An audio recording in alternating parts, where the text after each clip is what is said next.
I'm back. Calix Boxing. Check out the website, calixboxing.com. It's up. It's live. Daily articles coming up on there. My pound for pound top 12 pound for pound list is up on the website. I got tired of talking about pound for pound without actually having a pound for pound list that's out there, that's transparent, that people can actually access, that isn't just in my brain.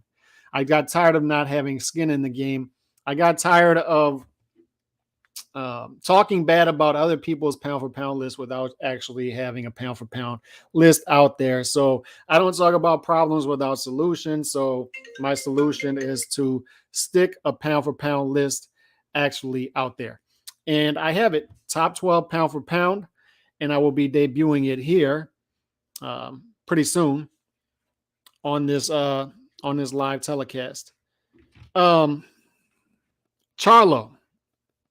Inactivity. We'll be talking about that. Shout out to JC in the building, always showing support. Appreciate that, my man. We'll be talking about Charlo's inactivity. Inactive Lions aren't all that interesting.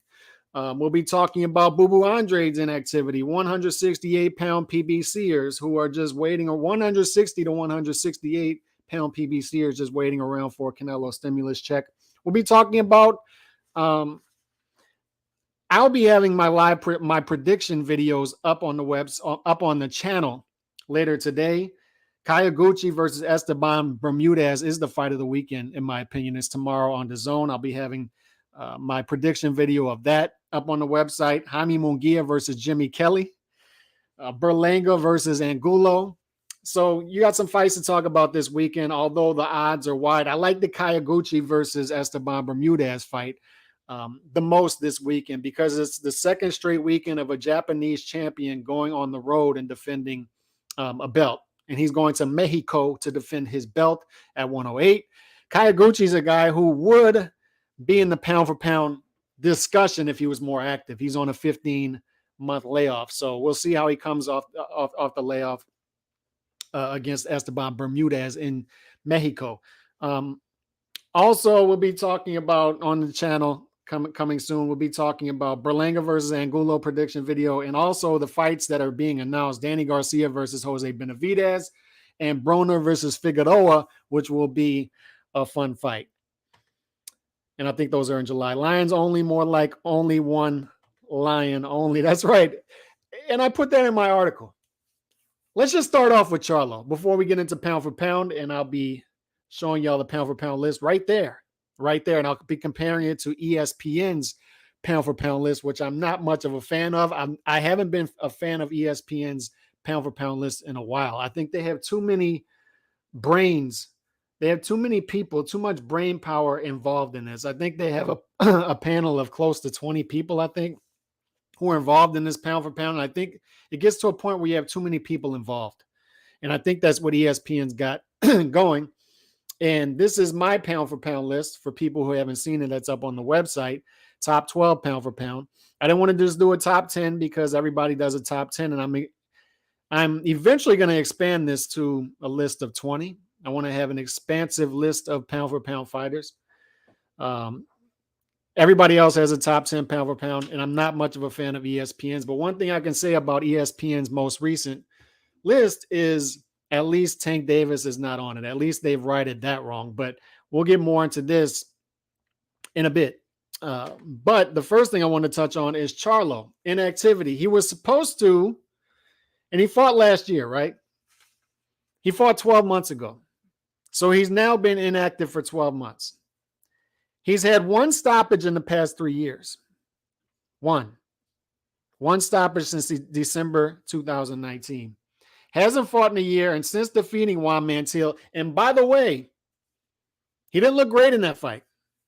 Didn't look great in his last outing, and he's been inactive for a year. He got around to scheduling a fight with Selecki, who is outside of the top 10 at middleweight. And give Charlo credit, at least it looked like he wanted the Munguia fight. More on that in a minute. But he postponed the Selecki fight due to a back injury. So now we've had two guys who are PBC, soon to be PBC, and Boo Boo Andre, who have postponed or canceled upcoming fights.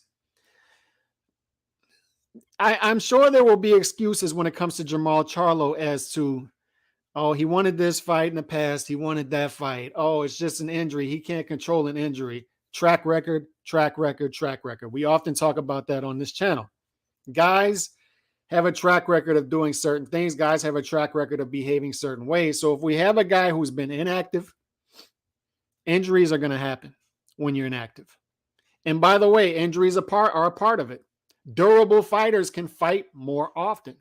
Canelo is able to fight more often because he's a durable fighter. He's not prone to injuries. This is all part of it. If you're prone to injuries, no matter what sport you're in, you're not going to keep pace with fighters, athletes, participants who aren't prone to injuries. Jermall Charlo, inactive, just got an injury, hasn't been fighting top competition at 160. And I know he's wanted certain fights in the past, but those fights didn't happen.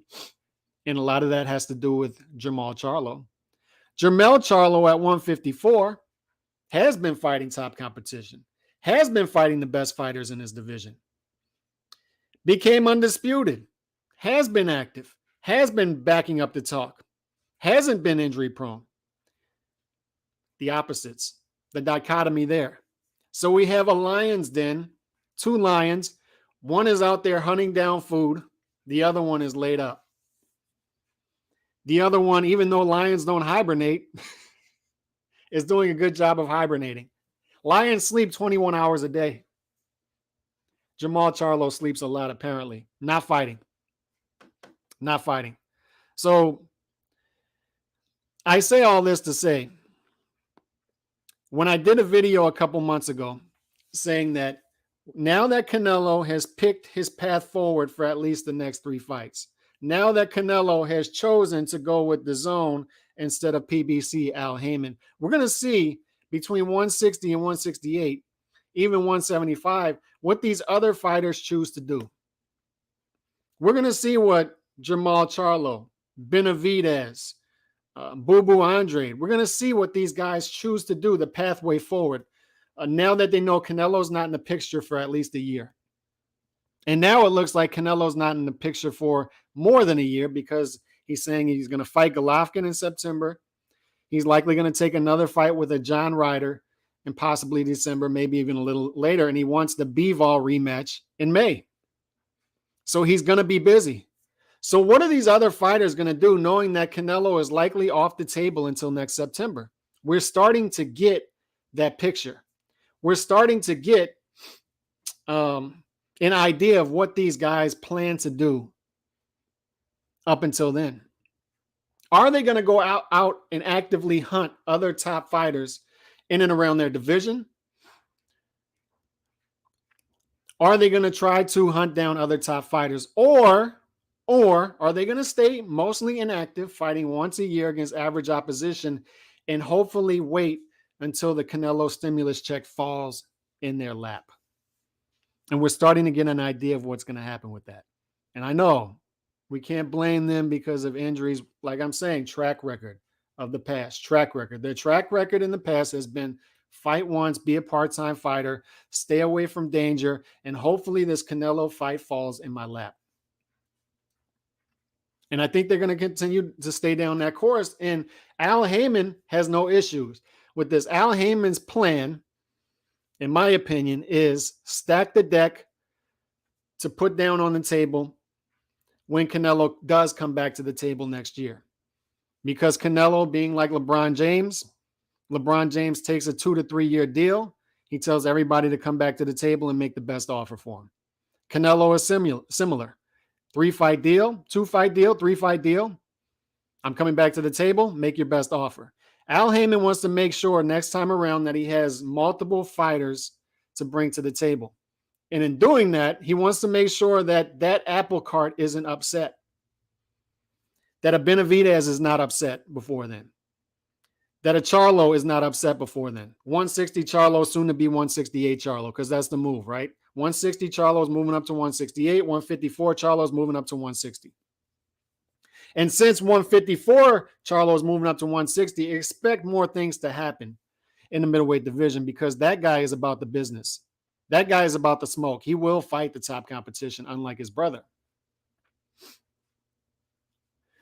But he doesn't want, Al Heyman does not want Charlo upset. Al Heyman does not want, he's going to make an offer to Boo Boo Andre, a multiple fight offer. He wants to make sure that Boo Boo Andre is not upset. Whether these are real injuries or not, I'm going to leave that up for your imagination. Whether Boo Boo Andre really had a shoulder injury before the Zach Parker fight, I'll leave that up to imagination. Whether Jermall Charlo really has a back injury, we'll leave that up to imagination. Once again, we'll go with track record at the end of the day. And at the end of the day, these guys are fighting average opposition once a year. They don't want to fumble the Canelo bag. They don't want to fumble the Canelo bag. Keith Thurman is a good example of that too. Keith Thurman needs to serve his purpose to the boxing world, to boxing fans, of being a glorified gatekeeper at 147. That's what he needs to do. Instead of chasing other big names in and around the division, look, we want Crawford and Spence to fight each other. We want Ugas to fight these young lions coming up. We don't want Keith Thurman in that mix. We've already seen what we've seen with Keith Thurman. He's on the back nine. Couldn't even stop Matteo Barrios, which Tank Davis was able to do, and Tank Davis is a 135-pounder. We want to see Keith Thurman serve his purpose as a guy somewhere in the top 10, if you still got him there, and serve his purpose as a glorified gatekeeper for one of these young lions to clout chase off of. That's what we want. Keith Thurman inactive and injury prone, just like Jermall. Yep. And when you're not sharpening your blade, when you're not fighting good competition, or at least fighting often, because I got to give that to Jaime Munguia. At least Jaime Munguia is fighting every 3 months. At least Jaime Munguia is taking sort of the Golovkin route, right, of staying active against the best opposition available to him, given to him by his promoter, and doing it every 3 months. At least Munguia is doing that. I got to give him credit for that. But Munguia, Charlo versus Munguia not happening looks to be the fault of Golden Boy in that scenario. They wanted Munguia on the zone, and that just didn't evolve. So Munguia is not without blame here as well. He's another guy at the middleweight level, not fighting best competition, but once again, at least he's fighting 4 times a year, every 3 months. So good for him on that. Shout out my guy Nando, salute Calix, and everyone in the chat. Jermall has choices: Andre, Munguia, Benavidez, or the Russian guy who destroyed his opponent, Stanionis. You're talking about Stanionis defeated Butayev, and Stanionis is a beast. No, actually, you're not. You're talking about Janibek. My bad. I'm talking about wrong division. Janibek is a beast, and look for guys to stay away from Janibek. Janibek, another guy from Kazakhstan, who is going to have to take the Gennady Golovkin route. He's going to have to fight the best available option to him every 3 to 4 months. Stay in people's faces, mow down top competition until mow down inferior opposition every 3 to 4 months. Give us highlight reel KOs until the best opposition available comes to you. It will eventually have to happen. It may take 2, 3, 4 years, but eventually it's got to happen, where a guy, a lineal champ, a guy who is top 2 and 3 in the division, has to face you. At some point, it's got to happen. Calix, they've already shown us what they're going to do. Charlo and Andre ain't about ish. Yeah.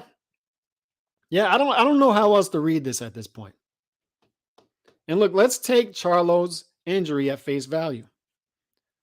Let's take it at face value. Let's say he really does have a back injury. Let's say Boo Boo Andre really does have a shoulder injury. How bad are these injuries? First of all, because I'm not hearing any reports about how serious. Did Boo Boo Andre have shoulder surgery? I mean, we're over a month out from this injury now, and nobody is reporting any of this. Does he have a bad shoulder injury, torn rotator cuff? How long is he going to be out? Nobody's saying anything about it. I've been hunting. I haven't seen any reports about how serious this shoulder injury is. So how serious is Charlo's back injury? Anybody reporting this? So the fact that we're even thinking that these injuries should not be taken at face value shows us these guys' track record. Because if these were guys who were fighting consistent, full-time fighters, wanting to fight top competition, we would be taking these injuries at face value. We would be saying, oh, that guy surely has a, we're not going to question that. Surely has a shoulder injury, surely has a back injury. But I think it's fair. Like the fact that so many people are saying, are these real injuries? Or was the Selecki fight not selling as well as they thought? Was the training camp not going as well as they thought? Maybe Selecki was a dangerous opponent, not well known. And we don't want to put Charlo in any sort of risk. The fact that we're even asking these questions shows the track record of the fighters we're talking about. Nothing racial here, but it seems as if most of the African-American fighters who are protecting that, some and some not. Some and some not. Jermall is a ducker. The thing is, we can say the opposite of his brother. Jermall, I have number 5, I believe, on my pound for pound list. And I do because he didn't duck the smoke. He fought the top competition. I have Devin Haney, number 10. And that's because he went, no matter what you think about Kambosos as a fighter, whether you think he was overvalued, Haney went over there. And it was a toss-up fight according to the odds. He went over there to Australia with people telling him not to. He signed a 4-fight deal with Top Rank, right? So he's taking risks with his career. He's betting on himself. That's another Black American fighter who's fighting top competition. Another guy I have on my list is Stephen Fulton. Another one doing it. Terrence Crawford wants to fight top competition. Errol Spence Jr. just fought, although not as active due to the his choices outside of the ring. He's a guy who just fought Ugas and wants to fight Crawford. Crawford wants to fight Spence. So you have guys doing this. It's just when it comes to Jermall and when it comes to Boo Boo Andre, they want this Canelo fight so bad that they're not willing to risk anything to upset that. And Canelo is giving them the blueprint. Canelo is telling them, look, this is what I value. This is what I value in a fighter. First, I want belts. He showed that he wants belts. He valued belts. So he went against all the belt holders at 168. Then he showed he wanted belts at 175. So that's why he went up to Bivol. He had dreams of becoming undisputed at 175 as well. Didn't work out so well for him. But if you don't have belts, and if you're a middleweight, you don't bring much to the value to the table for Canelo as compared to other guys, right? Because talent and eye test aren't going to get it done. They're not going to get you a Canelo fight because other guys between 160 and 175 have that as well. You have to do something to stick out. And Canelo is telling them, look, go fight top competition. Go fight each other. And the winner of that can face me. And Canelo is still the cash cow. No matter if he loses 1, 2, 3 straight times, he'll still be the cash cow because people will still show up to watch him fight. And these guys will still want to fight Canelo. So Canelo will still be able to dictate terms to these guys. And he's telling them what they need to do. Go out and get a big win against one of these other guys, and you'll move to the front of the line. He told Boo Boo Andre that at the press conference that Boo Boo Andre bum rushed. Oscar is protecting Munguia's 0-2, though. And I'm definitely not arguing against that. That's suspect. Let's see what we got.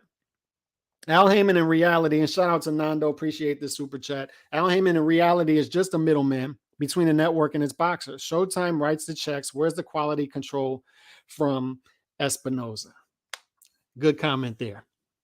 Very good comment there. And we know that Al Heyman works as a de facto promoter / manager. He also takes a different percentage than a manager normally takes because he provides both services, and he uses shell promoter companies while doing the promoter work. And how can you blame the promoters for working with Al in this way? Because they're able to stay alive, much like a Lou DiBella, and not do much work, not even have to do the work of a promoter because Al and Showtime are doing the work for him. They're just there as a puppet. They're just there as a de facto shell promoter. And that was my sort of criticism of Tank right now is if you have access to Al and you have access to Steven Espinoza already, has he not watched drug kingpin movies before? Like there comes a point in time when you cut out the middleman, right? And keep more of the money yourself and go straight to the connect yourself. So why isn't Tank Davis opening up Tank Davis Promotions and working as a shell company with Al Heyman? Letting Al do all the work and keeping more of the money himself. Cutting out Floyd and Leonard. And you can say, oh, Floyd and Leonard bring this stuff to the table. I don't think so much, as much anymore.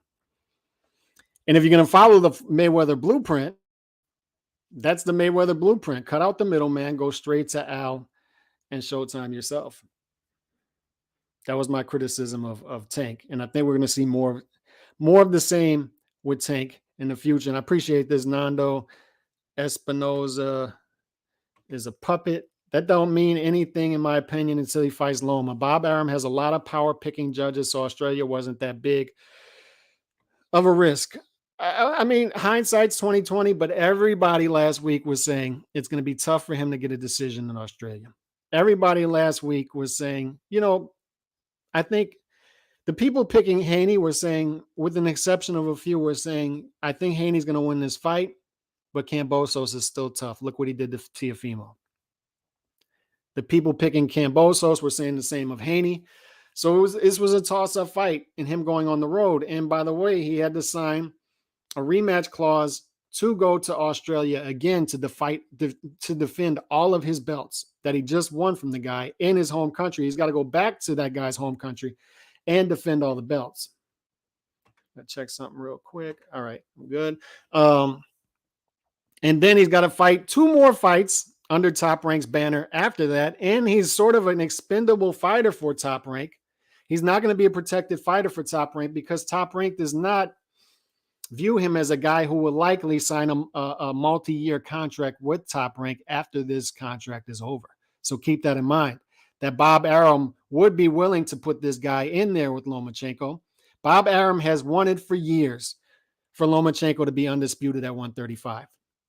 Bob Arum is working hard behind the scenes right now to make sure that Lomachenko gets this shot next and Kambosos gets pushed to the side, at least for the time being.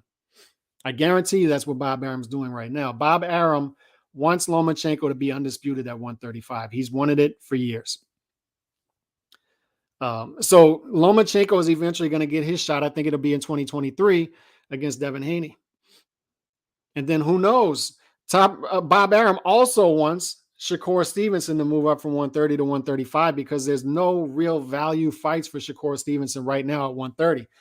And Bob has other fighters at 135 for Shakur to fight. So keep this all in mind. Devin Haney is about that smoke. Paulie Malignaggi and Juan Manuel Marquez are blaming the TV networks for putting on ish show cards and fights. They said the networks need to pressure the promoters to put on good fights. It's another good comment. TV networks, yeah, it's a good comment. I believe Bob Arum rigged the judges on Horn versus Pacquiao and the ref. Possible. I don't know about that one because Pacquiao is Pacquiao. I don't think they're going to go against Pacquiao. I just think I really believe they expected Pacquiao to go out there and school Jeff Horn. And when he didn't do that, when this became a closer fight on the scorecards, it left things open to be rigged. It left it open for the judges over in Australia to rob Manny Pacquiao or give Jeff Horn a close decision victory, whether you think that's controversial, debatable, whether he was robbed. It left it open. Being that Pacquiao, I'm telling you, they expected Pacquiao to go out there and stop Jeff Horn. They weren't worried about the judges. They weren't worried about any of that. They slept on that fight. And Jeff Horn fought better than expected. I had Pacquiao winning that fight by 3 points, but Horn fought better than expected. And it left it open for him to get that decision victory. Although he wanted the Zone to be involved in the fight while Showtime was going to take the whole event. Boxing Republic in the building, Nancy. Shout out Nancy. I might be out in Dallas in August. I'm eyeing that Virgil Ortiz fight. So if so, shout out Nancy. I'm at the link up with you out there. Maybe they should do some horse trading. Tank Ryan on Showtime and Jermall Munguia on the zone. I love to see that type of stuff, the networks working together. But what you have in boxing now is not only promoters working against each other, but now you have a different blood versus Crips rivalry going on, right? Between networks. This guy's with Showtime. So if he's going to fight this guy who doesn't fight on Showtime, this fight's going to have to be on Showtime. This guy fights on the zone. If this fight's going to happen, this has to happen on the zone, not Showtime, etc., etc. ESPN.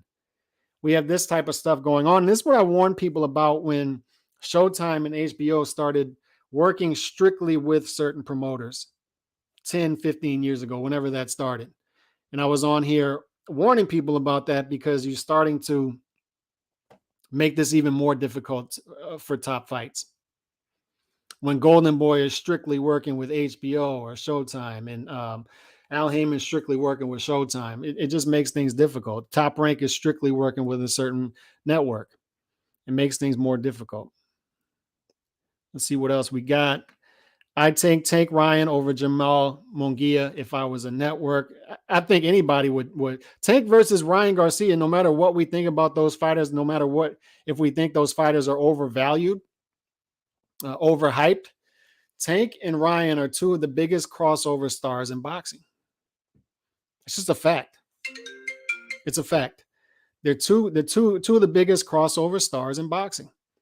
If you put Tank and Ryan together, pit them against each other, and put that in LA, it's a huge fight. It's a huge, you can put it anywhere, but that's an LA fight. Huge fight. Humongous. And it would be fireworks. It would be entertaining. And by the way, you could sell a rematch because that would be an entertaining fight with both fighters landing big punches. I think both fighters would likely get hurt in that fight. And you could sell a rematch. You could sell a trilogy. These guys wouldn't have to fight the other top 10 guys in the division. They could just fight each other for a year and a half and make a lot of money. And I think that's what this is setting up to be, because I see lightweight as this division where you got guys like Haney, Lomachenko, Kambosos over there at Top Rank right now. And then you have Tank. You have other guys in the top 10. Teofimo is going to move up. You got other guys in the top 10 like a Jojo Diaz. But you got Tank and Ryan sitting there in the top 5, 4, 5, 6. And they're just sort of hovering around, not fighting the other top guys, going along off of a big name, crossover stars. I think eventually it's where Kambosos, Haney, and Lomachenko do their thing over there, and Ryan and Tank are going to do their thing over here. And it works better for Ryan and Tank because out of the top 5 guys that I just mentioned, besides maybe Kambosos, they're the most vulnerable fighters of the bunch, likely. So they can just fight each other and make a ton of money and stay away from the other guys in the top 5 in the process. They got to break the ice somehow. Yep, they do. Tank's got to break the ice. Tank's got to fight other top guys. Ryan's got to break the ice. And Ryan is getting back on the right track, Fortuna. But I'd rather see him fight Jojo Diaz than the guy that Jojo Diaz beat. Right? And I think that's what we're going to get. I think we're going to get Fortuna. If he beats Fortuna, he goes to Jojo Diaz later in the year. They view Jojo Diaz as a guy in the top 7, top 8 in the weight class. That would be a big fight in LA. That would be a battle of LA type fight.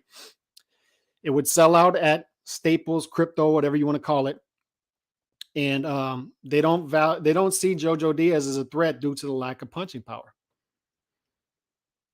So that's a fight that Ryan Garcia will likely do next. And I think they're gearing up Ryan Garcia versus Tank Davis in 2023. I think they will eventually have to work together to make that fight. Golden Boy and Floyd and Mayweather Promotions, PBC, because it looks like Tank Davis is staying over there.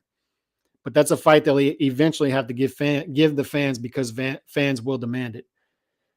I think DAZN is eyeing Ryan as a future pay-per-view star, not Munguia. I think both of them. Yeah, more Ryan as a crossover star. But Munguia will be a star as well if Munguia can continue with the highlight reel KOs every 3 to 4 months and then eventually get a big fight and win that by knockout, then he becomes another guy who can be a star in boxing with a nice built-in fan base, as a guy who's entertaining and has that built-in fan base. You already know how I feel about Maul. Tyson already punked him out. They're not, have you noticed? Let's see what we got. Tank versus Davis in LA is a must. Tank Davis versus Ryan Garcia in LA is a must. That's right. Bob has the lightweight belts in a chokehold. That he does. And I'll keep saying this. I think he eventually wants Lomachenko to hold all those belts. Salute the Don in the building. Do you see Xander Zayas Charlo fight in the future? Possibly. And I'm gutted that Xander Zayas can't fight this weekend. I'm gutted by that. Wish we could have seen him on that Berlanga card.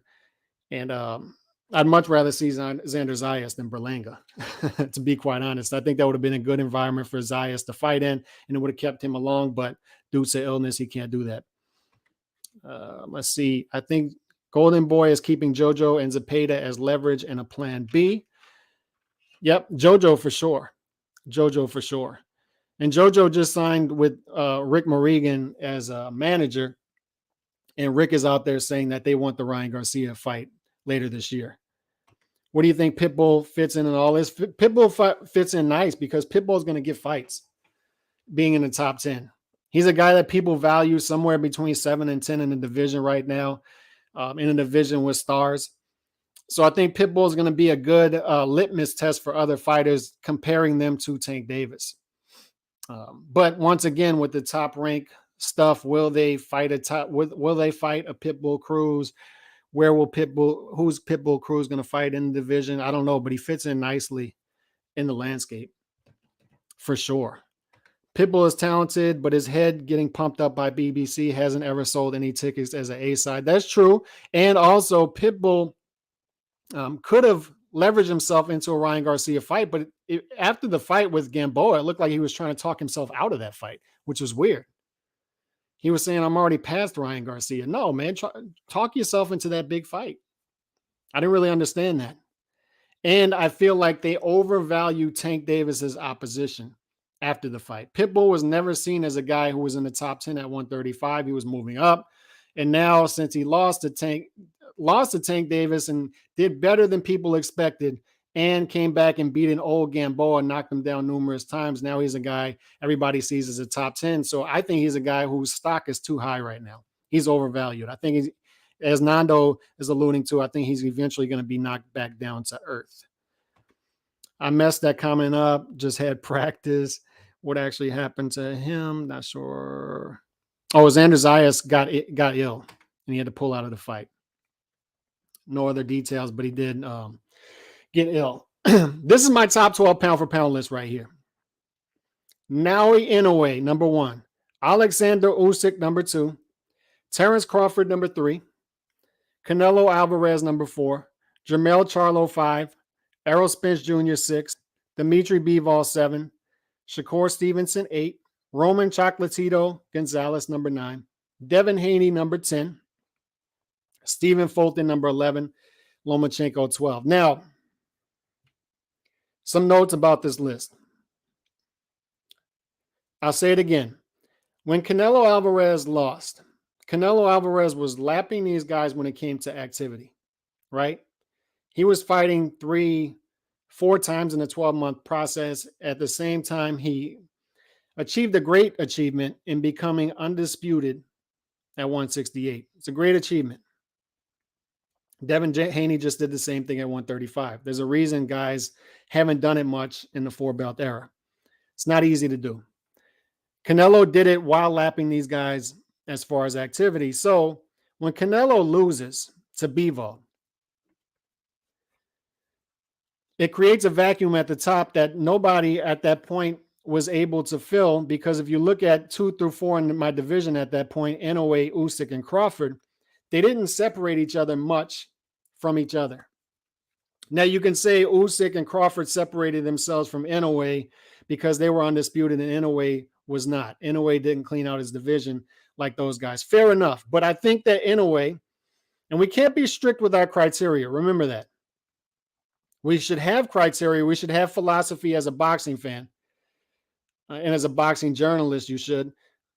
But at the same time, we can't be too rigid with it, because if we're too rigid with our pound for pound criteria, then we get what BoxRec gives us.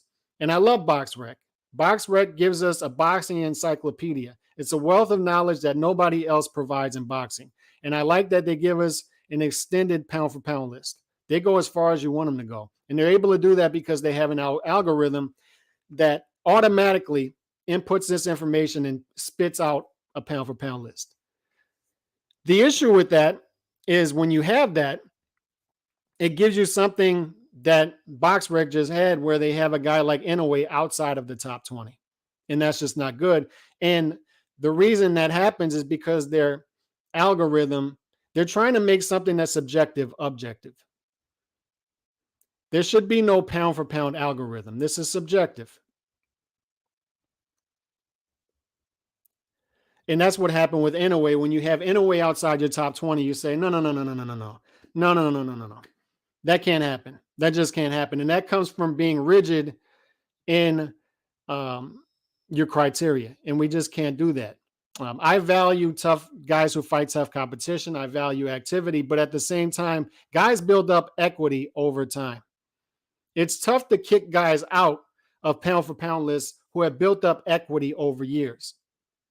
So the pound for pound list is volatile. It always will be.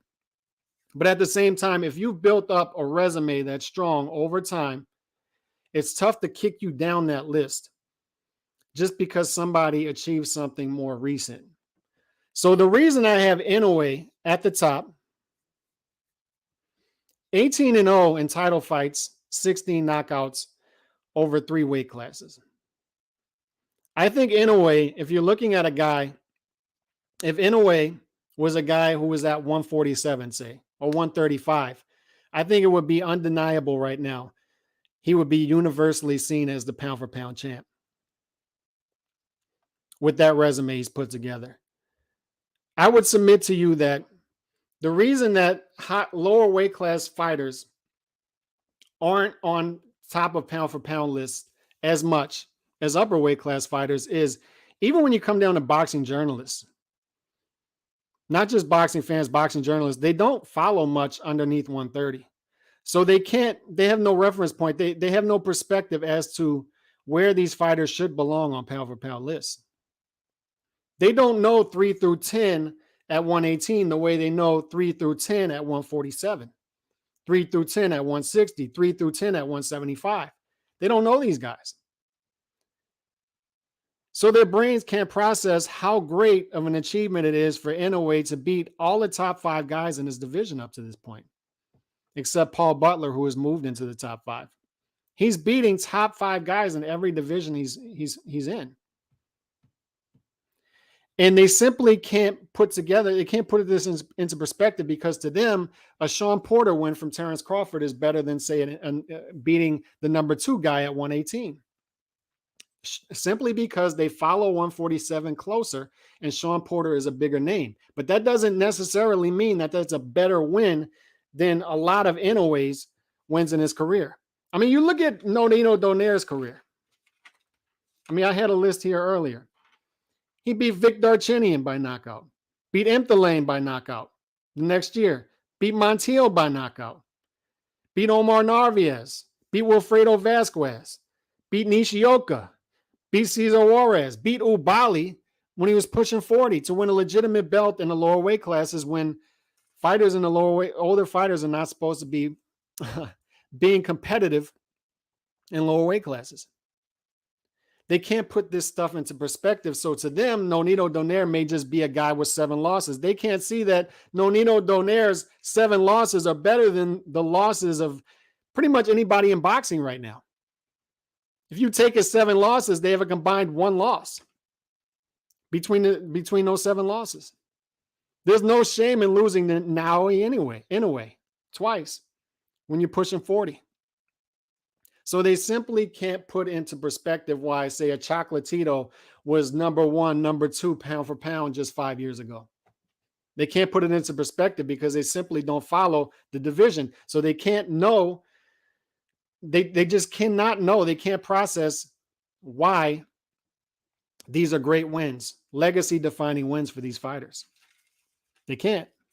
They can't. So if you take my list, Inoue at the top, Usyk and Crawford, great achievements. Great talent. They passed the eye test. Canelo Alvarez was lapping these guys. Still great activity. I can't drop him any lower than 4. I got Jermall Charlo number 5 because, once again, undisputed, a great achievement. Not all undisputeds are the same. Not all undisputeds are equal.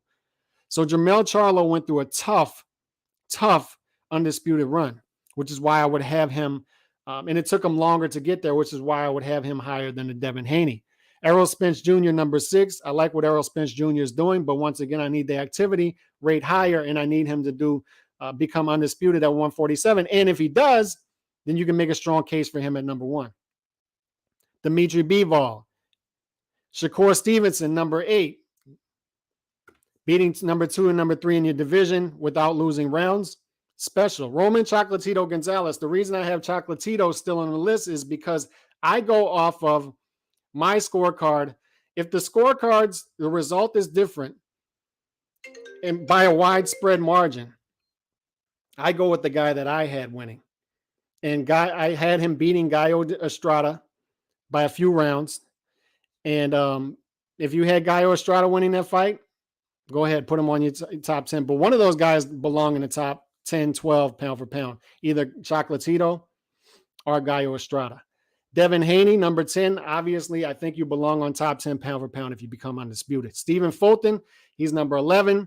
I like what he's doing. Eye test, passing it with flying colors. And Vasily Lomachenko, I still have him at number 12. Now, ESPN's list has Lomachenko ahead of Devin Haney. I don't agree with that. And we talked about equity, but does Lomachenko really have that much equity built up to where you can put him ahead of the guy who has all of the belts in that same weight class?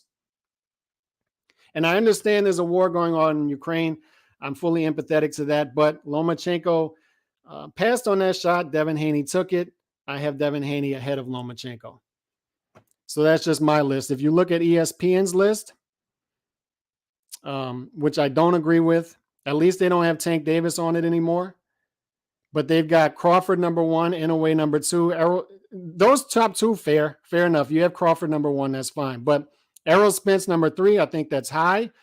Canelo number 4, fair enough. Tyson Fury number 5. I just don't agree with putting career heavyweights on your top 10 pound for pound list. The reason that pound for pound list exists is comparing them to heavyweights. So I don't agree with having a career heavyweight on your list. Usyk number 6, I think that's too low.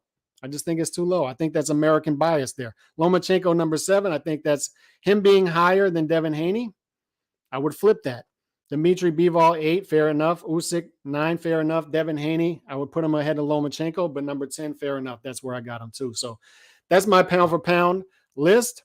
Go over to the website to check it out. On that note, man, I'll be back later. Check out the prediction videos on the website. And Power Punchers tonight. Check that out, 9 p.m. Central after the roundtable. God bless. Peace.